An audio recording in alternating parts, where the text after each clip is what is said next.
আসসালামু আলাইকুম। আশা করি আপনারা ভালো আছেন। আপনার সন্তান খেতে চায় না, আপনার সন্তানের নিয়মিত ঘুম হচ্ছে না, আপনার সন্তান পড়াশোনায় অমনোযোগী, এই সকল সমস্যার সমাধান একটি বিষয়। সেটি হচ্ছে আপনার সন্তানকে প্রচুর পরিমাণে খেলাধুলা করতে হবে।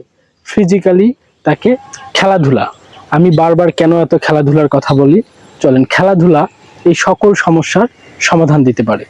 আপনার সন্তান যখন খেলাধুলা করবে তখন তার ব্লাড সার্কুলার বেড়ে যাবে। যখন তার ব্লাড সার্কুলার বেড়ে যাবে তখন সে ঘেমে যাবে।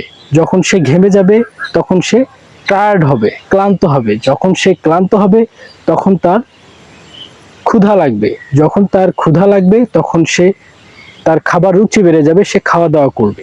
এবং যখন সে ভালো খাবার খাবে তখন তার নিয়মিত যে ঘুম, সেই ঘুমটি হবে। এবং ঘুম যত ভালো হবে তার ব্রেন তত শার্প হবে। তাহলে ব্রেন যত শার্প হবে তার পড়াশোনায় সে তত বেশি মনোযোগী হবে।